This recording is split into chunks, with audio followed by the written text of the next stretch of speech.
Good morning বন্ধুরা। সকালে সকালে চা দিয়ে আমার ব্লগটা আরম্ভ করলাম। কেমন আছো? আশা করি ভালো আছো।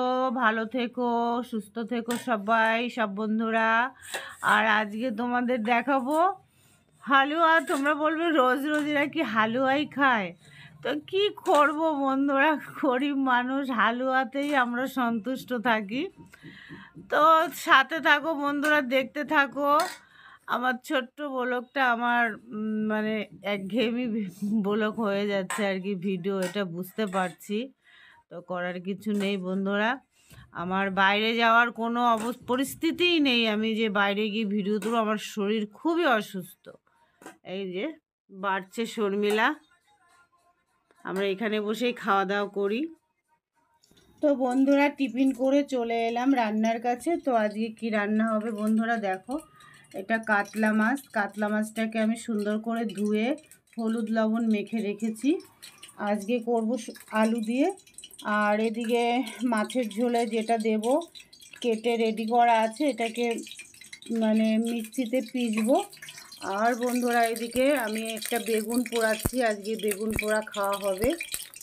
আর এদিকে তেল বসিয়ে দিয়েছি, তেলে মনে হয় একটু জল পড়েছে। এটা আমি পাঁপড় ভেজেছিলাম, ওই জন্য চটপট করছে।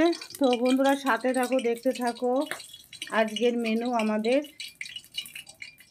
তো বন্ধুরা দেখো, মাছটা আলুটা আমি ভেজে নিয়েছি। আর এদিকে মশলাটাও আমি পিষে নিয়েছি। আদা, পেঁয়াজ আছে আর টমেটো আছে, আর কিছুই নেই এখানে। আর এদিকে তেলটা, ওই মাছ ভাজা আলু ভাজা তেলে একটা শুকনো লঙ্কা ফোড়ন দিয়ে দেবো। আর দিয়ে দেবো একটু জিরে ফোড়ন।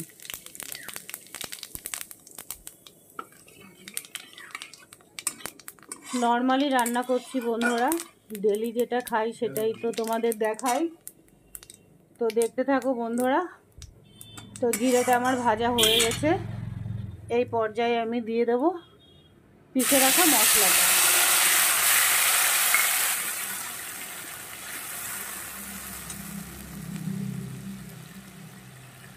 দিয়ে দেব পরিমাণ মতন লবণ,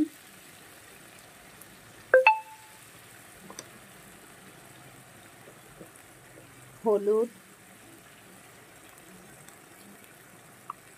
এবার সুন্দর করে এটাকে কষিয়ে নেব।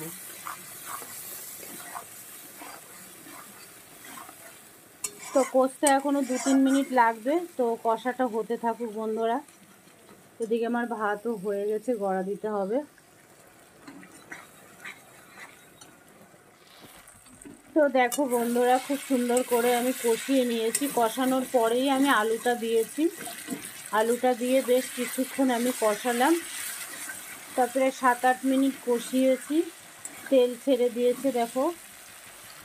তো এই পর্যায়ে আমি দিয়ে দেবো কটা চেরা কাঁচা লঙ্কা। তো বন্ধুরা তোমরা তো জানো, আমরা লঙ্কা, কাঁচা লঙ্কা হোক শুকনো লঙ্কা হোক, বেটে দিই না, আস্তেই দিই। শুধু মাংসতে একটু বেটে দিই 2-4টে।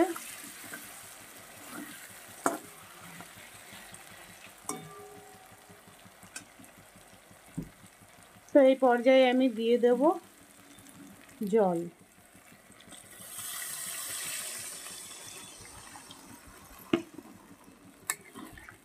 জলটা একটু জাল হয়ে গেলে মাছটা দিয়ে 2-4 মিনিট ঢাকা দিয়ে দেব। তো বন্ধুরা দেখো, এখানে বেগুনটাকে পুড়িয়ে ভালো করে পরিষ্কার করে নিয়েছি। আর এদিকে একটা শুকনো লঙ্কা আমি লবণ দিয়ে গুঁড়ো করে রেখেছি। আর এখানে ধনে পাতা আছে, পেঁয়াজ আছে, লঙ্কা কুচি আছে 2টো। তো এটাকে আমি একটু আজকে ঝাল ঝাল করে করব। তো দিয়ে দেব পরিমাণ মতো একটু সর্ষের তেল দিয়ে দেবো বন্ধুরা। এই যে যেটুকুনো আছে এখানে ওইটুকুনুই দেব, বেশি কাঁচা তেল আমরা খাই না। তো অল্প করেই দিয়ে দেব একটু তেল।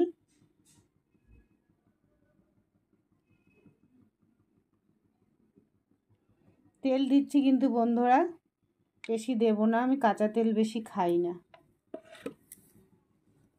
তো এটা এবার সুন্দর করে মেখে নেব। তো মেখে তারপরে দেখাচ্ছি বন্ধুরা। আর তো কিছু নেই এর মধ্যে দেওয়ার, সব পরিমাণ মতন সব কিছু দেওয়া আছে। এই দেখো বন্ধুরা, বেগুন পোড়া রেডি। তো দারুণ লাগে বেগুন পোড়া খেতে, কিন্তু এখন শীতকালে তো দারুণই লাগে। তো গরম ভাতের সঙ্গে খাবো। আর আমাদের ডাল আছে, আর এদিকে মাছের ঝোলও আমার প্রায় রেডি, আর একটু হবে। আর একটু হলে আমি ধনেপাতা দিয়ে নামিয়ে দেব। তো তোমরা সাথে থাকো বন্ধুরা। আমার ভাতও হয়ে গেছে, গড়া দিয়েছি। তো আজকের মেনু আমাদের ডাল আছে, ডাল, বেগুন ভর্তা আর মাছের ঝোল। তো বন্ধুরা, মাছের ঝোল আমার রেডি হয়ে গেছে। এই পর্যায়ে আমি একটু ধনেপাতা দিয়ে দেব। এখন শীতকালে সবজিতে ধনেপাতা তো একদমই যায়। তো একটু বেশি কেটে দিয়ে গেছি, তাই রেখে দেব, দিয়েই দিচ্ছি।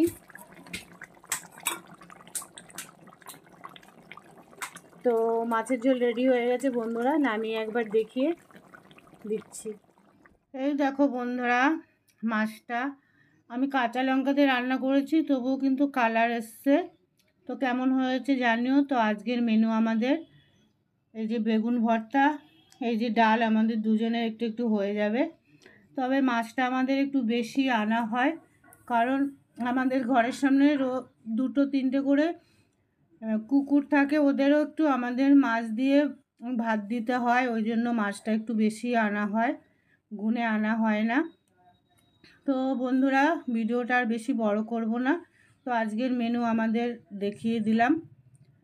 তো তোমরা ভালো থেকো, সুস্থ থেকো, তোমরা আমার সাথে থেকো, আমিও সাথে আছি। ভালো থেকো, শুভ দুপুর। এখানে আমার ভিডিওটা সমাপ্ত করছি। Bye, tata.